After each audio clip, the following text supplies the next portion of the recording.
What's going on, people? Welcome to Live Palace News. We're going to skip the introduction. We're going to get straight to the point. Sorry for the delay. As you can see, there isn't a brown wardrobe behind me. I'm in a different setup and I'm just trying to organize everything. Hopefully the audio is all fine and it's not too echoey. But if it is, then let me know. As always, we want you to get involved. So if you do enjoy the content, hit the like button and subscribe to not miss out on future Palace update and content. As usual, people, thanks to every single one of you who's joining us live tonight. And if you're also watching on replay, which I know many of you do, make sure to leave down your thoughts in the comment section down below. On the agenda today, we have Michael Olise. Injury, setback. How long could he be out for? I think that's going to be a massive blow, considering some of the games that he's going to be missing. Matheus Franca, positive news on him. And Hodgson, he's finally back as well. So it's going to be injury focus throughout the show. If you have any questions, send them in as well with a Q behind your question so I can just save it and answer it towards the end of the show. But look, people, hopefully you're all doing well.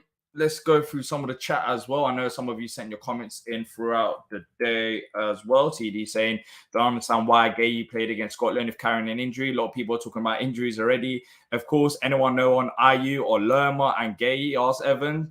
Look, before we talk about individual injuries, we are going through, I wouldn't say crisis, but a big problem. A big problem right now with injuries. And the talking point that I want to bring forward, especially when we're talking about some of the positions that we haven't strengthened, is, have we done enough, or is this the cracks from the transfer market that we didn't solve in some of these key positions that we're seeing right now with Palace?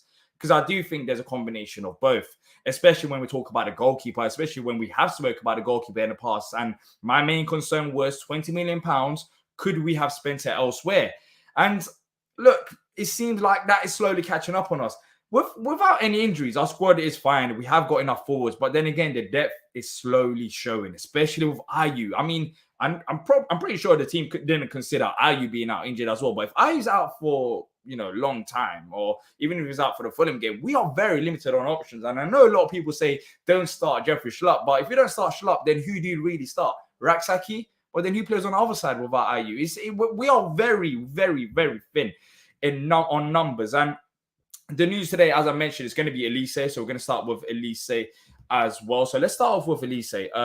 And the update that came from today from the Athletic, and I think the Standard also reported it as well, saying that Michael Olise is going to be out longer than expected. He was likely to miss Palace's matches before the October international break. So that includes home to Fulham, Nottingham Forest, away to Man United in the Premier League and Carabao Cup, which is a massive blow in my opinion, because I was looking forward to Olise being involved at least off the bench this weekend, if not against Man United in the Cup. And we're set to miss him in some key games. The injury, it seems like it's not anything new. It's to do with the injury that he's currently got. But it's not major setback. Then again, he's due to be back right now as it stands based on reports after the international break. So we have to wait for another international break till we see Olise, which, look, I think Jordan I has done a very good job. But then again, it goes down to that point. We have coped well without Olise so far, but you can see that we need Olise as well. Even if IU is fit, my main concern is down the left-hand side. We just don't have enough depth there. I would rather see IU, or I know Olise hasn't really played there, Olise down that side. And we haven't seen that so far. And we are not going to see that until the international break as well, people. And when we've been talking about wingers all summer or lack of forwards that we need to go strengthen, it makes you question, did we spend the money in the right areas? And when I talk about right areas, I'm talking about goalkeeper. Did we need to spend £20 million on Dean Henderson? That would have been a fantastic business. And I'll say this as well. If we have no injuries, I'm pretty sure no one's talking about Dean Henderson. If Olise is fit, if Franca is fit, you have IU playing as he is, Dean Henderson's not as big of a problem. But then again, we went into the season knowing that Olise is out injured. But I don't think we considered the fact that other players on top of Olise could be out. And now we've got 4 more games, potentially without Olise. Hopefully nothing much longer. We have to wait till the October international break. And we have 2 very good goalkeepers. And there's nothing wrong with Dean Henderson, personally. But it's about that money, £20 million. And we've known that we needed a winger. We was here on transfer deadline day talking about a striker. Even if you had a striker, you could offer that bit more versatility. You could swap players around. But we didn't get that in as well. Edouard and Mateta, fantastic so far this season. But in terms of depth, we just don't have it. We just don't. Now we're waiting on Jordan Ayew. What's going to happen with Jordan Ayew? Is Ayew out longer than Fulham? Hopefully not. It didn't look that serious.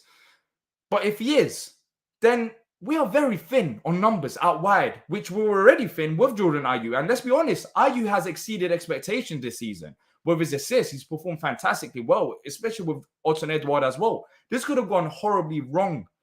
But luckily, we've survived so far. But we have to survive for another 4 games. But let me know what you lot think as well about the Olise injury out till potentially after the October international break due to injury setback. Are you frustrated with the lack of forwards? Do you think it's a result of the transfer market, or is it just a case of injuries just piling up? We couldn't have done much more. For me, I feel like we could have strengthened in forward areas, but we didn't, and now we are paying the price in a way. And saying that, if everyone was free from injury, we have a very decent starting 11. But then again, injuries do happen, and we knew this was the case all along. We knew that we needed another attacker. That's what we were talking about all summer. And here we are talking about Olise being out longer than expected. On top of that, we have one of our star players also out, and we don't know for how long. Hopefully, he's back for the Fulham game. But even if he is, we're still very limited on numbers there. We can't have any more injuries in wide areas. Not worried, says Mitch, about missing Olise for a few more games. More worried if it's an indicator of future durability. That's fair enough.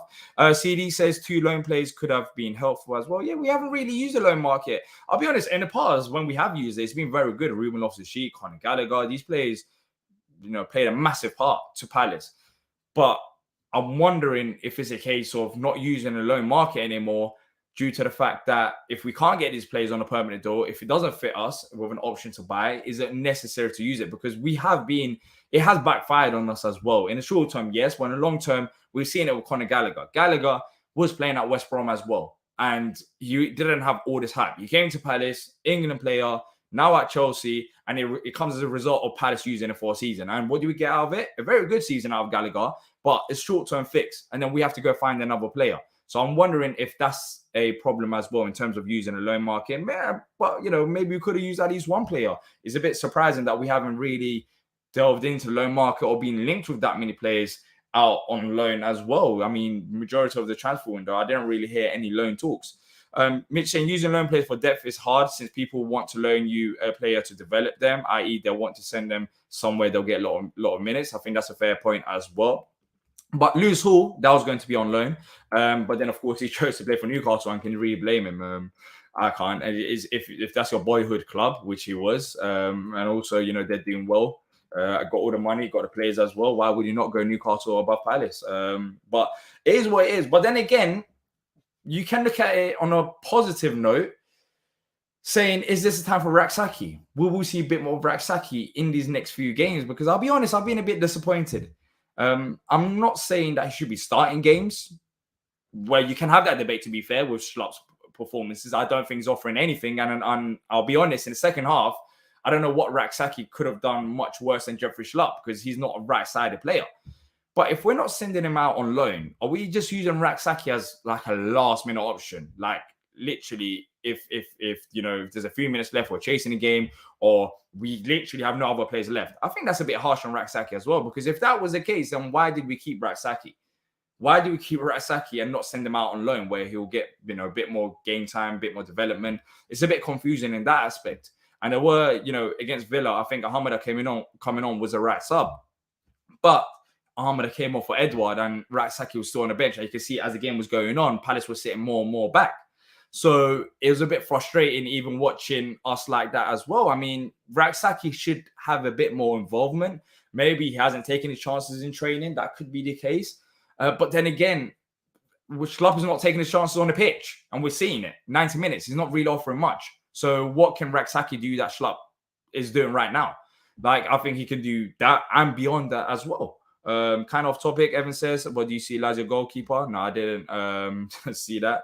Rak-Sakyi came on at the 90th minute. Yeah, Mukde came on the 90th minute, but is that enough for Rak-Sakyi? I mean, is that enough for not sending him out on loan, especially when we have injuries? Jordan Ayew got out injured, and Rak-Sakyi was still sitting on the bench. I know we were 1-0 up, but you could tell players were fatigued. But Schlupp shouldn't have finished that game playing 90 minutes. There's no way. He was not fit enough for 90 minutes. He looked gassed after like 60 minutes or even 55 minutes into the second half. And we used him for 9 minutes. What's the persistence with Jeffrey Schlupp? I mean, Steve Parish even said it as well, that there's a pathway for these academy players to develop and get into the first team. Yes, Raksaki's sitting on the bench, but these are opportunities for Raksaki to get, and he's not being given them, which is a bit confusing in that aspect. Without Olise, Jordan Ayew is playing well, yes, but Raksaki could get a bit more involved. That's what I think anyways. Let me know if you think that Raksaki is fine with his minutes so far, or would you like to see Raksaki play a bit more games? Mark saying, we didn't let Raksaki on loan as we needed cover, sort other teams. But Mark, it's not just about sort other teams. It's about Raksaki's development as well. The reason why lots of people were talking about Raksaki now, yes, he was doing well for the academy, is because what he done at Charlton. And that's why there has been a lot of interest. So just him going out on loan it's not a bad thing, because it helps him have game time. And also he would have played for a better club in better competition as well. And we decided not to send him out on loan and keep him at Palace. And now we are in a position where we're keeping him at Palace, but is it really worth it? I mean, I guess you'll play against Man United, but in league games, there's been a few opportunities where Raksaki could have came on, and he hasn't really for any meaningful minutes. Dean says, we do ask a lot from our players, especially on attacking end, and support the defenders pressing counters and undoing opposition defenders with no real rotation off the bench game after game. Yeah, it's fatiguing. It is fatiguing because, when you're defending for 90 minutes, you have to stay mentally focused, physically focused as well. And some of the players, I can't question the efforts against Villa, because I think the efforts were 10 out of 10. But I think physically they were just knackered. They were knackered as the game was going on. I was very surprised by the lack of subs, or even the subs that we did do with Ahmed coming off for Edward and not doing much more. When we were 1-0 up, I'm not saying that because we lost the game, but genuinely, when we were 1-0 up, I was a bit surprised. I was a bit surprised by the subs. Red saying, would like to see Raksaki play, so Red thinks that as well. Asna piece. I think I said it right. Of course, it's worth it. What other depth do we have? Well, I mean, you're using a youngster there on a bench, and he was doing well in terms of development at Charlton, and we just keep him on a bench and we're not using him. We have him for depth sake, but is it really a depth option, or is he just there to add up numbers on the bench? Because right now it feels like he's there to add up numbers. Like we're talking about depth, but is Raksaki a valuable depth option right now? I don't think so. He's not really offering much coming off the bench, and that's not his fault. He's just not getting opportunities. Why is he not getting many opportunities? Tim saying, I think Rack down the right and Jordan down the left. Accidents happen. Think Aaron Wan-Bissaka, for example. Wolf even started because we needed to fill a hole. This is Palace. So Palace still makes me proud. Fair enough, Tim. Trey says, I hope we don't have these issues further down the line during Boxing Day. Yeah, I agree as well. There's going to be games coming, especially November, December.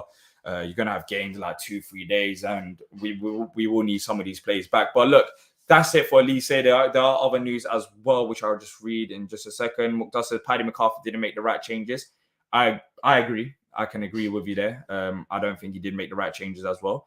Red said we got to give Rack a chance, even if he's shit at first. We'll need time. 100% agree, but we're not really giving him a chance. He came on against Plymouth, got subbed off. Maybe he had a poor performance. I couldn't watch the 9 minutes of that game. But then again, I mean, I don't think it's enough considering some of the players' performances. And our bench was bare. So Villa had quality coming off the bench. Yeah, I agree that. I agree. Villa have a better bench than us, but it still doesn't change the fact that you can use. Oh, geez. You can still use some of the players that we do have. But look, I want to quickly touch on a positive note, and then we'll talk about Matheus Franca, because that's also positive. But Roy Hodgson, he's back.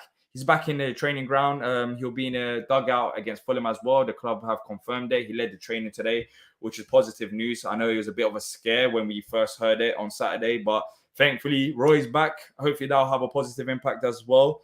Full of energy, because I feel like we did miss him, especially with our subs. I thought that Roy would have made more subs a bit earlier. Funny enough, he's not really known in the past for making subs that early, but I thought he would have made a bit more subs than Paddy did in the first place as well. I feel like we was just a bit nervous making the changes. Red and Blue saying the annoying thing is we are actually a good team. We're good at starting 11, but that's the issue. We haven't really seen the starting 11 with Olise. So that's the problem. The depth options, we do have few players there, but we're not really using them.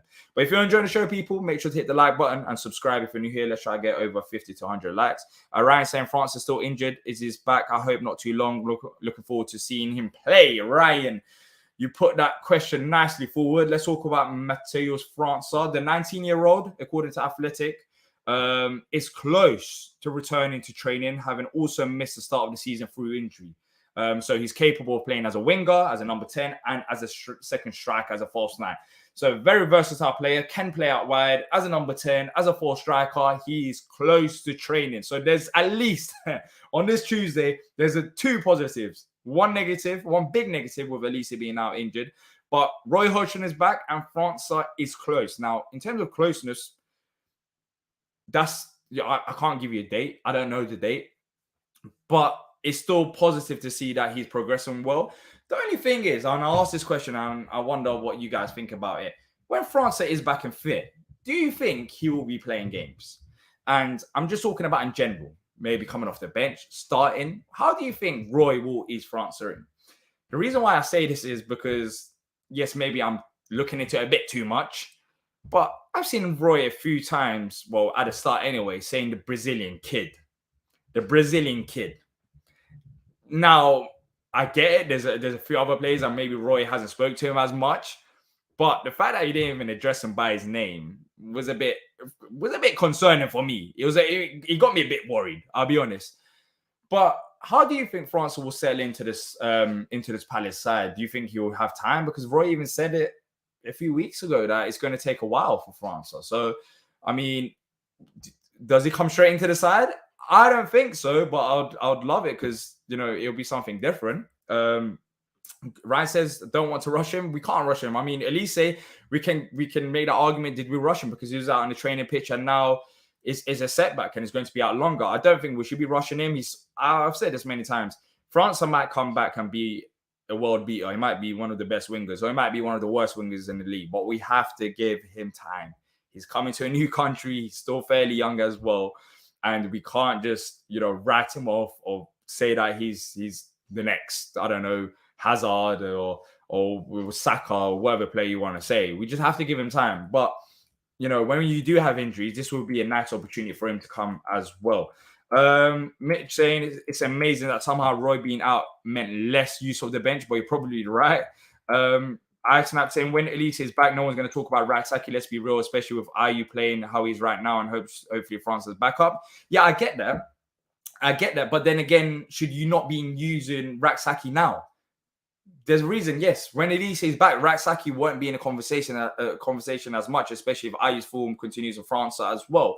But it's quite worrying that when we do have these, lack of options, when we don't have options on the bench or even on the pitch, that we're still not using Rak-Saki. So is he just there to add up numbers? And if that's the case, then I'm not really happy with him, staying at Palace, because I would have preferred him to play, some bit of games at least. Red and Blue say, I really want to see how France adapts to the Premier League. Hope he shines 100%. Maybe 60 to 70 minute sub. Red saying we must not break him as well. Chris saying Paddy was a bit scared. Yeah, for me, it's hard for Roy to judge a player and have an opinion on him without seeing him train. So there is that as well. He has to prove himself in training first and foremost. But the injury setback does really hurt him, because I felt like when it comes down to Roy and how he likes to see plays, if France had these opportunities in pre-season, I think it would have worked out a bit better for his chances to get a bit more playing time. I think he has to prove himself in training. Two, I don't think Palace is going to rush him back. Yes, it's not like a £50 million signing, but it's still a heavy signing in terms of 25 million euros, potentially with add-ons going up to 30 as well. So we have spent a lot of money on him. Dougie has rated him. So I don't think Palace will rush him back.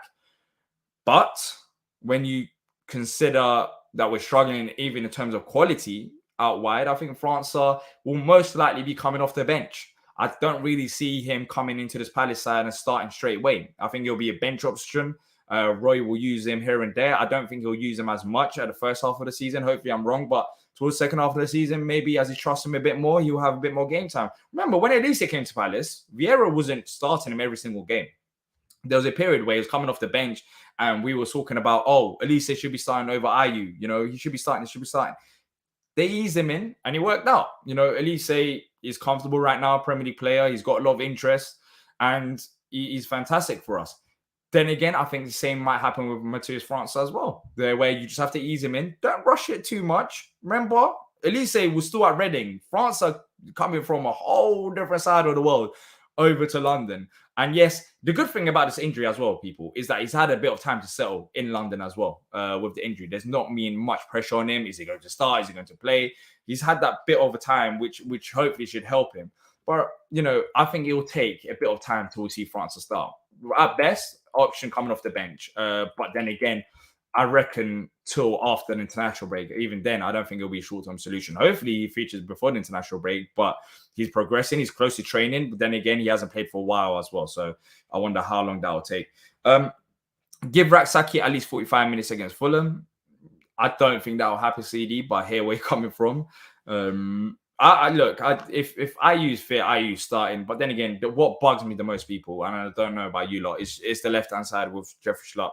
We just don't offer nothing. My worst nightmare came true when I saw Schlupp down the right-hand side, which is not even player to be playing down the right-hand side with Joel Wood there. And I feel like it hurt Joel Wood as well, because as the game was going on against Villa, Schlupp wasn't giving the support that Jordan Ayew gives, and you saw Woody a bit more exposed, and he didn't help the game at all. So that's why I felt like we should have made a sub down the right-hand side. But I guess, you know, Paddy wanted to go with a bit more experience rather than changing it up. Chris also said he's good enough. I like Ayew best on the left. Saying that, Red, Ayew's got a lot of assists down the right. Down the left, he can cut in. But down the right, he's been very good running towards the byline, put balls into the box. And Edouard has benefited from that as well. He's been getting, you know, goals like that. I think when Ayew came on against Plymouth, got an assist, and also in the league playing down the right hand side. I remember Sheffield United, similar instance, running down the right hand side and put balls into the box. Down the left, I think that will happen when Olise comes back. I don't really see Olise playing down, you know, the left hand side, so I think Ayew will have to shift there, and we'll see if he can keep it up in terms of assists, because, you know, I don't think his left foot is as strong as the right foot. And down the left, he offers a different side of his game in comparison to the right-hand side, where in the right, he's a bit more involved with putting crosses into the box, which does support our striker. So I don't think it's an easy situation for Roy to make by switching Ayew when he has been playing good down the right-hand side. But I think it's one that he will eventually do with Olise coming down the right-hand side. But then again, I think the most interesting thing about that will be how does Edouard's goals tally up when you have Olise, who's more comfortable with his left foot, cutting in from the right-hand side, and you have Ayew cutting in down the left with his right foot as well. Then again, you don't have as many crosses down the byline, which Edouard has benefited from. Even look at the goal against Villa. Mateta runs down, fantastic run by Mateta, but it's a ball into the box. None of this cutting nonsense. It's balls into the box. We've been feeding him, literally feeding him in the box, and that's how he has scored his goals. Now, if you change that up, how would Edouard react? How would Edouard's goals react? I think Edouard's been fantastic this season. Even if you move away his goals, he's been brilliant. He's been brilliant. His link-up play is what I want from Edouard. If you're not scoring goals, I want you to be involved. And Edouard has been doing absolutely that. He's, you know, even against Villa, the 1 or 2 touches, the build-up play with Mateta, fantastic. That's what you want from a striker if he's not scoring goals. But for Edouard, he's one of the highest scorers in the league. And I asked this question on Twitter as well. How many goals do you reckon Edouard will get? Some people saying 15, some people saying 10.